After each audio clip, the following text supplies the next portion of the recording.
Bienvenido a la transmisión del Refugio TV, su programa Siempre hay una voz. Le cuento esta historia. Año de 1927. Charles Lindbergh, sobre su pequeño avión, el Espíritu de San Luis, hace una hazaña. Logra atravesar el Océano Atlántico desde Nueva York hasta París en un vuelo sin escalas que dura poco más de 33 horas. Pero ¿cómo se logra una hazaña de esta magnitud? Bueno, su amigo Frank Samuels nos cuenta un poquito de este trabajo. En sus inicios de la aviación, Charles Lindbergh se dedica a repartir el correo a través de unos pequeños aviones. Pero cuando él logra que unos empresarios de Detroit le patrocinen un avión, lo empiezan a construir en San Diego. Y mientras él reparte el correo, de cuando en cuando va a supervisar el trabajo en San Diego y su amigo Samuels lo acompaña. Ellos se hospedan en un pequeño hotel y una ocasión, pasada la medianoche, Samuels se despierta y ve que Lindbergh no está en la cama, está en una ventana observando las estrellas. Así que Samuels le dice: ¿y qué haces allí? Tuvimos un día muy largo. Ven a descansar. Y Lindbergh le dice: estoy practicando. ¿Practicando a qué? Le dice Samuels. Practicando a permanecer despierto toda la noche. De hecho, ese era uno de sus temores más grandes de Lindbergh. Al cruzar, al estar preparándose en esta hazaña, él era tan meticuloso, pero una de sus preocupaciones era el quedarse dormido y que eso fuera un fracaso. De hecho, dice que la silla en su avión era una silla de mimbre de su jardín, la más incómoda que encontró para poder permanecer despierto. Ahora, cuando pudo haber estado disfrutando de un bien merecido descanso, Lindbergh hacía un esfuerzo para mejorar su persona. En esta ocasión le quiero hablar acerca de la libertad por la palabra de Dios y la importancia de que tú y yo aprendamos a hacer un esfuerzo para permanecer en ella. Comenzamos.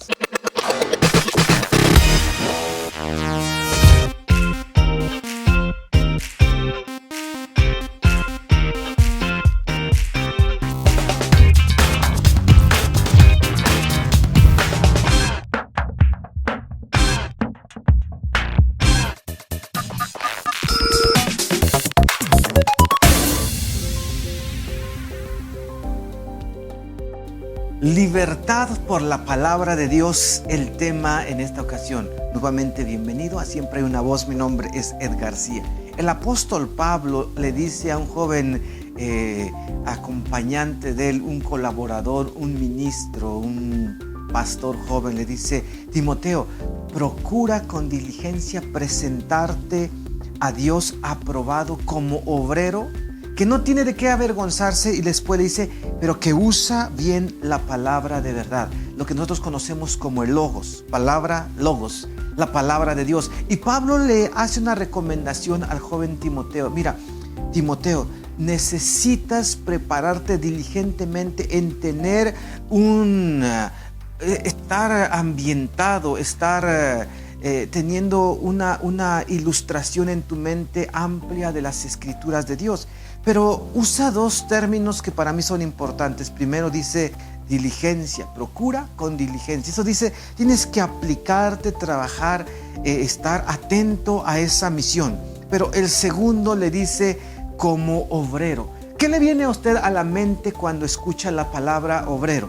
Hacía este ejercicio con mi congregación y ellos decían: obrero, trabajo, trabajo. Entonces, cuando Pablo le dice, sé diligente y como un obrero que usa bien las escrituras.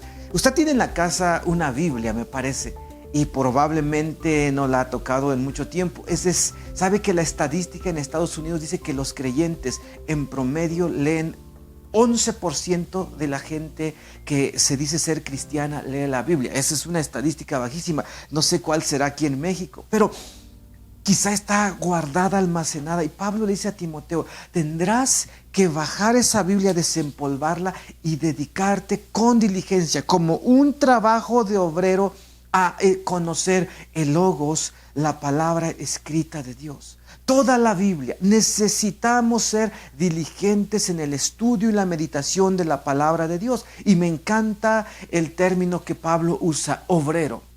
Hace unos momentos, al inicio, le relataba la historia de Charles Lindbergh. Este hombre que mientras pudo haber disfrutado de un sueño, él decía, yo quiero ser el primer hombre. Había una recompensa de $25,000, que sería en la actualidad como $270,000. Y esa era la recompensa para el hombre que cruzara de Nueva York a París o el Atlántico sin escalas. Y él se estaba preparando. Y por eso la historia es, cuando todos dormían, él practicaba a permanecer despierto toda la noche. ¿Saben? Si nosotros queremos ser personas con una libertad, me encanta la palabra de Jesús: si el Hijo os libertare, seráis verdaderamente libres. Ahora, quiero que pueda usted acompañarme en la escritura. Segunda de Timoteo, capítulo 2, versículo 15 leímos, pero nos saltamos al capítulo 4, versículo 2, y el apóstol Pablo le dice, cuando tú tengas un panorama amplio de la Biblia, necesitas hablarla. Necesitas instruir, redarguir, reprender con paciencia usando la palabra de Dios. Y hay algo bien importante cuando nosotros pronunciamos la palabra de Dios.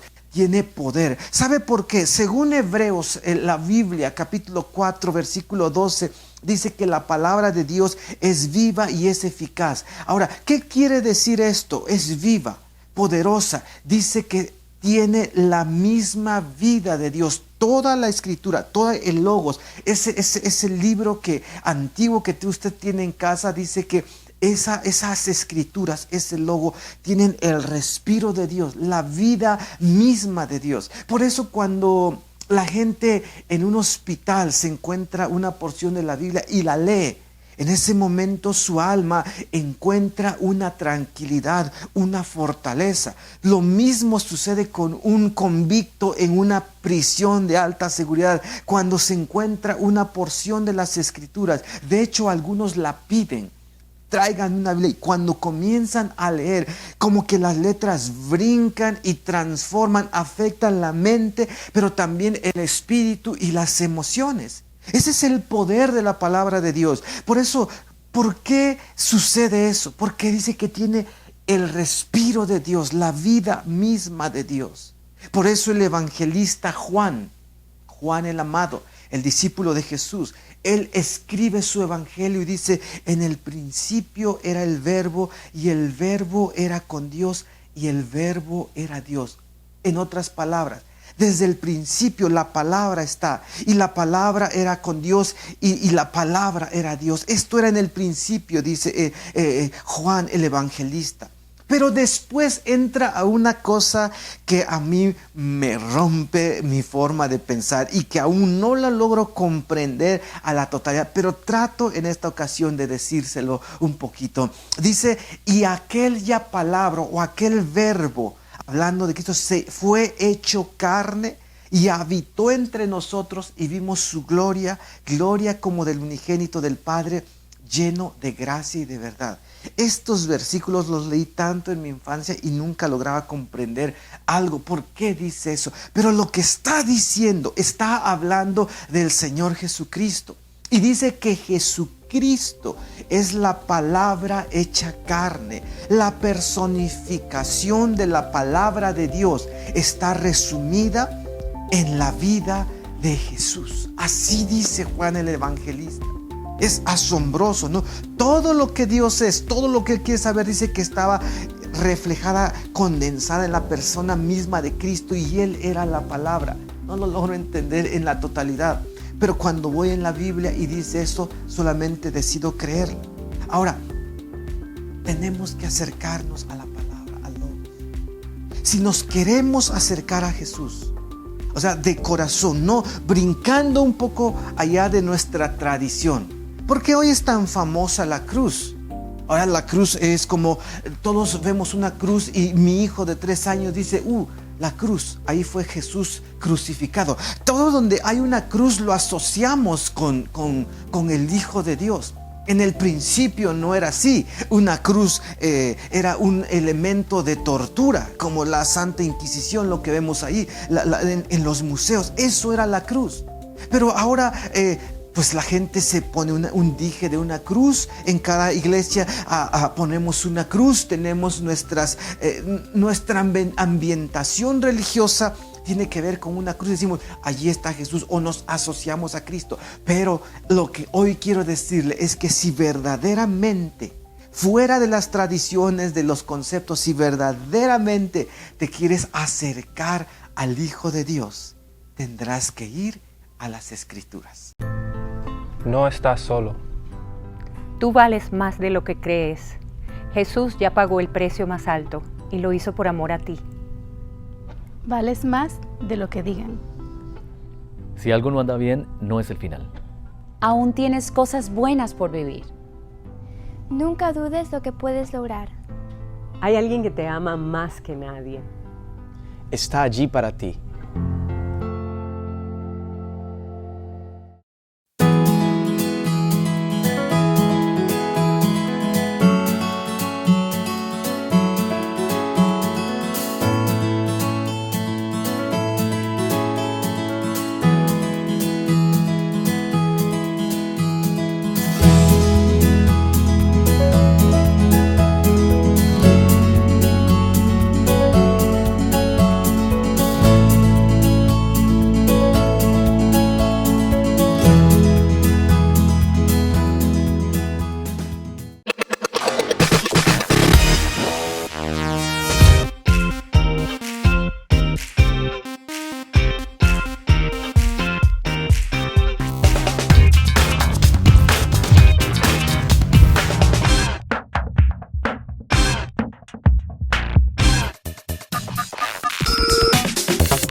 Seguimos, hoy estamos platicando, o estoy yo platicando siempre me gusta llamarle la charla de Siempre Hay Una Voz, porque me acerco hasta sus hogares por esa amabilidad de usted encender su televisor y sintonizar este programa. Le envío de hecho también un afectuoso saludo.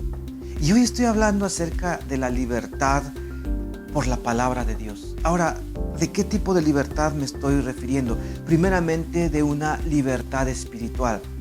Pero la libertad espiritual comienza a transformar del interior y comienza a tener implicaciones y reflejos en cada área de nuestra vida.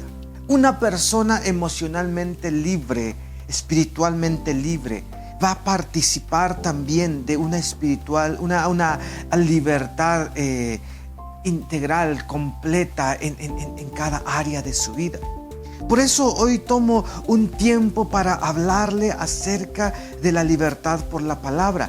En el próximo programa yo voy a estar llevándole a través de cómo usamos las Escrituras para ser libres espiritualmente. Me encanta la declaración en el Evangelio: si el Hijo en verdad les liberta, si el Hijo les libera, ustedes participarán de una verdadera libertad.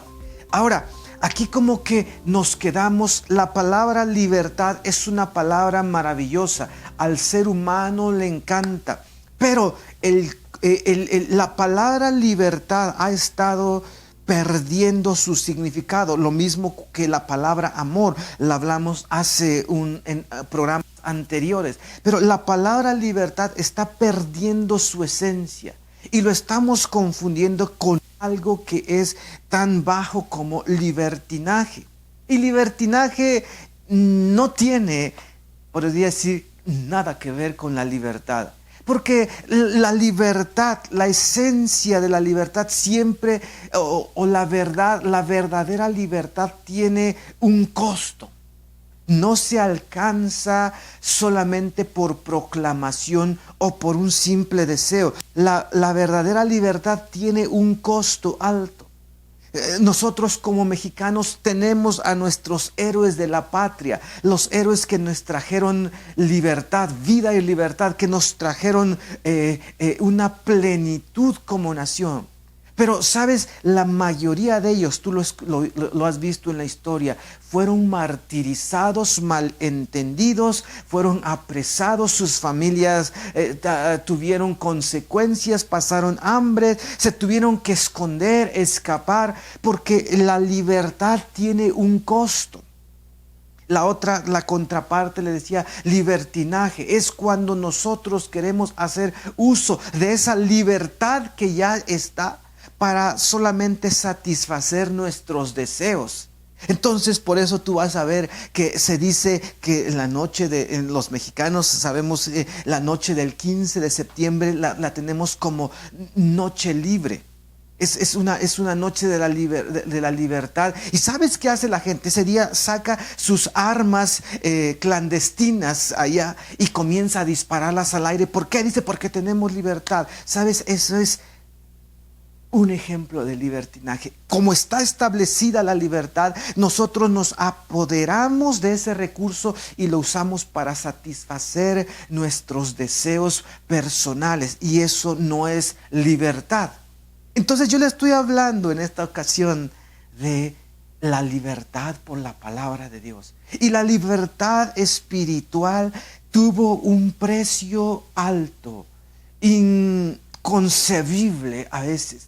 Es la vida misma del Hijo de Dios sacrificada en un madero, en esa cruz de tortura. Le decía hace unos momentos acerca de la cruz, que hoy lo asociamos todo como con Jesús. Pero sabe, hay una historia por allá que usted la podría encontrar de un hombre Espartaco. Espartaco, él era un hombre que quería buscar la libertad del pueblo de Israel en los tiempos de Cristo, y juntó a mucha gente y se sublevaron bajo el imperio que los dominaba, y este hombre buscaba el bien. Pero ¿sabe? Terminaron crucificando a él, y me parece 3,000 o 4,000 personas en un mismo tiempo. Hicieron unas vías allá y ahí estaban las cruces paradas de Espartaco y sus revolucionarios.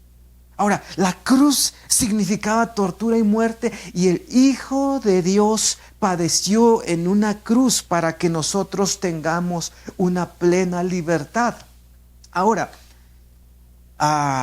en el próximo programa estaré hablando de unos aspectos más detallados de la libertad espiritual, pero hoy que toco el tema de la palabra de Dios, Jesús dice...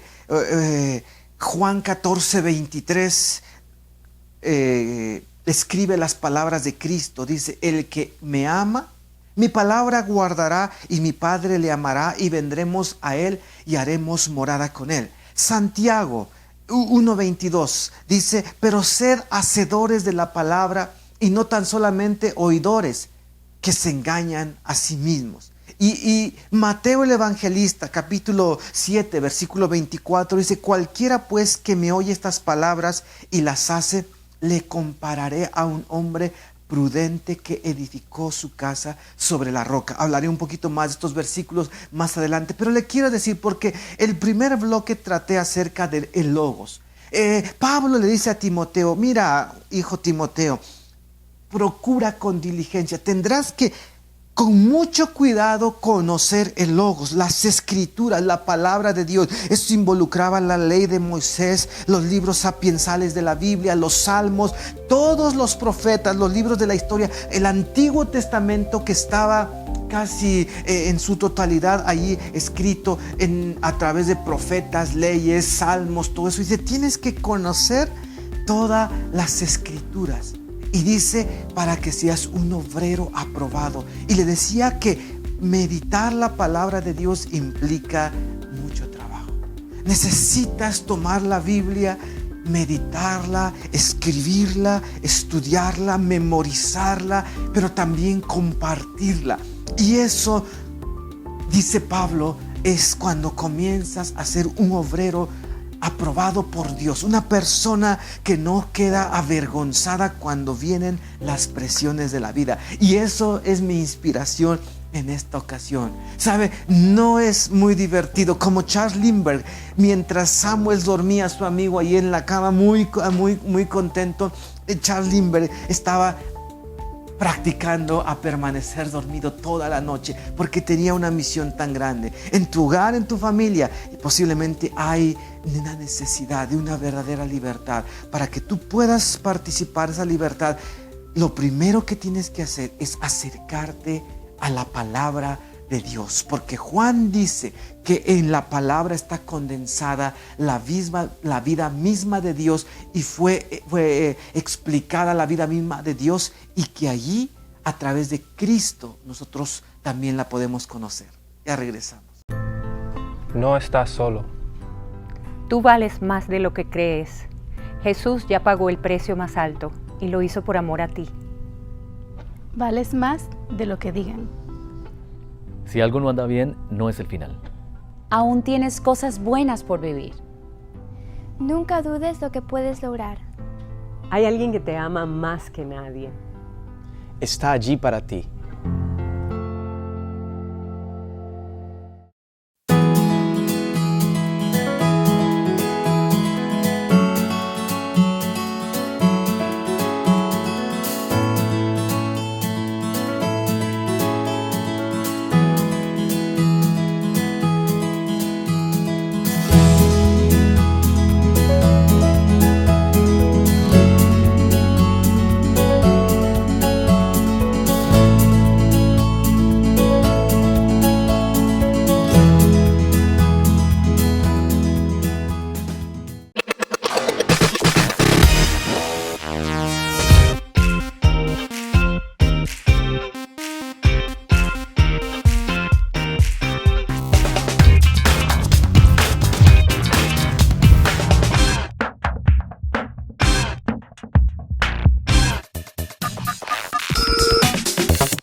El deseo más profundo en mi corazón es que usted pueda ser inspirado a través de estas breves charlas que tengo a través de este medio de comunicación, y encuentre una inspiración cada día, porque el Hijo de Dios nos vino a elevar nuestra calidad de vida en todos los aspectos, y para ello tenemos que conocer todas esas promesas. Mi inspiración para usted esta tarde es llevarle a que usted pueda abrir la Biblia. Creo que en eso centro mucho mi enseñanza, porque sé que cuando vamos a la Biblia, a la palabra de Dios, nuestra vida comienza a experimentar una transformación. Pablo le dice a Timoteo: tienes que trabajar en conocer la palabra de Dios. Y me encanta lo que dice Juan, que el Hijo de Dios, allí la palabra fue hecha carne a través del Hijo de Dios. Pero Jesús después dijo: el que me ama, mi palabra guardará, y mi Padre le amará, y vendremos a Él y haremos morada con Él. La palabra nos lleva a una cercanía, Dios con el hombre y Jesucristo su Hijo. Ahora, ¿se limita mucho tu relación con Dios si no usas tiempo para leer y meditar la Biblia, la palabra de Dios? Sabe que tenemos como mexicanos una estadística muy a veces devastadora. No nos inspira tanto, en el cual dice que somos una nación que no leemos, no vamos a los libros, y eso se ve reflejado en nuestra cultura general. Eso se ve reflejado en nuestras decisiones, en nuestros comportamientos, en nuestra educación, en la crianza de nuestros hijos, la poca lectura. Pero también en algo que se ve mucho, a menudo lo distingo, es en nuestra forma de expresarnos, tan limitada, que la reducimos a pocas palabras, y esas las usamos, las repetimos, y después nos vamos buscando las famosas muletillas, las muletas, para que yo pueda salir adelante. Ahora, si tú tienes una charla por ahí con los cuates, pues vas metiendo lo que se te antoja y no funciona. Pero el momento de la verdad llega cuando te llaman a dar un discurso, a dar unas palabras. Y siempre que yo estoy en un evento donde la gente va a dar palabras, me voy a ese punto, porque a veces encuentro pues profesores, doctores, licenciados, agentes en la política, y su lenguaje, su léxico está súper limitado, repetitivo, y muchas veces es confuso. Yo digo, este hombre, esa mujer no lee, no han educado su mente. Lo mismo sucede cuando nosotros nos llamamos creyentes, cristianos, hijos de Dios, pero que no tenemos un panorama amplio de las Escrituras, de la palabra de Dios. Nuestra relación con Dios es muy limitada. Usted puede escuchar esta misma noche cuando haga su oración en la noche. Cuando se va a descansar, la graba y después va a decir, pero ¿qué cosa estoy diciendo? Sabe que a veces ni su hijo le va a entender, y si se lo dijera a una persona lo va a confundir. ¿Por qué? Porque nuestra forma, nuestra manera de comunicarnos con Dios muchas veces está tan limitada porque no conocemos a Dios, porque no sabemos cómo acercarnos a Dios. Y Jesús decía, el que me ama, mi palabra la va a guardar. Y entonces mi Padre, dice, le va a amar, porque cada persona que ama los mandamientos de Dios va a ser un amado por el Padre. Pero después dice, y entonces vendremos a Él y haremos morada con Él. Meditar en la palabra de Dios te lleva a conocer más a Dios, más a Dios, más a Dios. Es a través de ella que conocemos y tenemos amistad con Dios. Por eso Santiago nos dice, cuando ya tú vas meditando la palabra de Dios, tienes que hacer algo más. Dice, ser un hacedor de la palabra. No solamente te conformes con oírla, tienes que hacerla. Porque dice que si solamente la oyes, pero no la practicas, te engañas a ti mismo. Mateo también escribe, dice de Jesús, cualquiera pues que me oye estas palabras y las hace, le compararé a un hombre prudente que edificó su casa sobre la roca. Ahora, en esa ocasión Jesús ha relatado una parábola. Y dice que dos hombres están construyendo, edificando. Uno dice que edificó sobre la roca, trabajo, pero otro edificó sobre la arena. Hizo los cimientos rápidamente porque no tuvo que escarbar. El de la roca tuvo que trabajar de una manera más fuerte, como la historia del inicio, Charles Lindbergh, que practicaba a no dormir porque tenía una misión muy grande que realizar. Y entonces Jesús dice, bueno, los dos hombres construyeron su casa y parece que todo estaba bien, pero empezó una tormenta, soplaron los vientos, dieron con ímpetu sobre las casas y la casa que estaba construida sobre la arena se derrumbó. Y la casa que estaba sobre la roca, dice, permaneció porque tenía buenos cimientos. Y entonces Jesús dice, cualquiera pues que me oye mis palabras y las hace, o sea, guardar las palabras de Dios, dice, le voy a comparar con un hombre prudente que edificó su casa sobre la roca. Ahora, estos versículos que le leo quiere decir que leemos, meditamos y guardamos las palabras de Dios. Eso es construir sobre la palabra, sobre la roca de la palabra de Dios, los fundamentos. Qué importante es que nosotros seamos personas que conocemos a Dios y amamos a Jesucristo a través de nosotros comprender las Escrituras. No es muy divertido, pero es necesario. Pero a medida que tú dediques tiempo a las Escrituras, tu persona misma va a ser transformada. Así como cuando la gente practica el ayuno, el cuerpo comienza a desintoxicarse y la salud comienza a mejorar. De la misma manera, cuando tú comienzas a pasar tiempo con la palabra de Dios, tu vida comienza a ser desintoxicada, transformada, renovada. En esta ocasión concluyo con el pasaje de Colosenses 3:16. Dice el apóstol, dice, necesitan ustedes entender que la palabra de Dios tiene que habitar en ustedes con riqueza. Él dice que habiten ustedes la palabra de Cristo con toda su riqueza.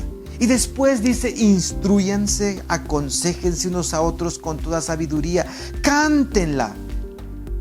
Canten la palabra de Dios, instrúyanse, aconséjense. ¿Sabe? Este versículo nos dice que necesitamos vivirla ampliamente, hablar de ella, cantarla. instruirnos. La palabra de Dios tiene que habitar ampliamente en nuestros corazones. ¿Por qué le estoy llevando a este cerco para que usted vaya y medite en las escrituras, en la palabra de Dios? Porque cuando viene la tentación, cuando vienen las batallas de la vida, como dice la Biblia, el día malo, ¿sabe cómo es la manera como nosotros resistimos a Satanás y vencemos la tentación? A través de la palabra. Así lo dice Mateo 4. Cuando Jesús nuestro Señor fue tentado por el mismo demonio en el desierto. Pero eso lo veremos en el próximo programa. Muchas gracias por estar en sintonía y deseo que la bendición repose sobre usted, sobre su familia. Las personas que ven la retransmisión a las 10 o más de la noche, que usted pueda también tener un descanso confortable y la bendición de Dios esté sobre usted.